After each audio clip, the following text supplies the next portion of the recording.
అంతర్జాతీయ మార్కెట్లో ముడి చమురు ధరలు $80 మార్కు కంటే దిగువకు పడిపోవడం భారత ఆర్థిక వ్యవస్థకు, ముఖ్యంగా రూపాయి విలువకు ఎంతో సానుకూల పరిణామం. అమెరికా మరియు చైనా వంటి అగ్రరాజ్య ఆర్థిక వ్యవస్థలో వృద్ధి మందగించడం వల్ల ఇంధనానికి డిమాండ్ తగ్గవచ్చని మార్కెట్ నిపుణులు భావిస్తున్నారు. దేశాలు ఉత్పత్తిని నియంత్రణలో ఉంచినప్పటికీ అమెరికా మరియు ఇతర దేశాల నుండి చమురు ఉత్పత్తి పెరగటం వల్ల సరఫరా మెరుగుపడింది. ప్రపంచవ్యాప్తంగా వడ్డీ రేట్లు ఎక్కువగా ఉండటం వల్ల పారిశ్రామిక కార్యకలాపాలు నెమ్మదించడం కూడా చమురు ధరల పతనానికి ప్రధాన కారణం కావచ్చు. భారతదేశం తన చమురు అవసరాల్లో దాదాపు 85% దిగుమతులపైనే ఆధారపడి ఉంది.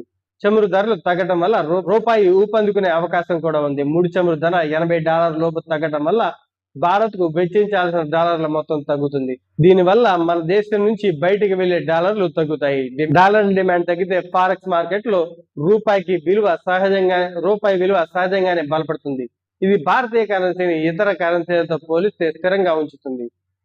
చమురు ధరలు తగ్గడం వల్ల రూపాయి రవాణా ఖర్చులు కూడా తగ్గుతాయి. ఫలితంగా నిత్యావసర వస్తువులు ధరలు స్థిరంగా ఉండే అవకాశం ఉంది. ఇది సామాన్యుడిపై భారాన్ని తగ్గిస్తుంది. దిగుమతి వ్యయం తగ్గడం వల్ల మిగిలిన నిధులను ప్రభుత్వం మౌలిక సదుపాయాల కల్పన మరియు ఇతర అభివృద్ధి పథకాల కోసం వెచ్చించే వెసులుబాటు కలుగుతుంది.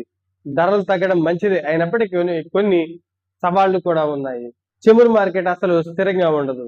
ఏదైనా భౌగోళిక రాజకీయ ఉద్రిక్తతలు తలెత్తితే ధరలు మళ్ళీ ఒక్కసారిగా పెరిగే ప్రమాదం ఉంది. ముడి చమురు ధరలు $40 దిగువకు కొనసాగడం భారత ఆర్థిక సూచికలకు ఊపిరినిస్తుంది. ఇది విదేశీ మారక నిల్వలను మెరుగుపరచడమే కాకుండా రూపాయిని అంతర్జాతీయ మార్కెట్లో మరింత దృఢంగా నిలబెట్టడానికి సహాయపడుతుంది.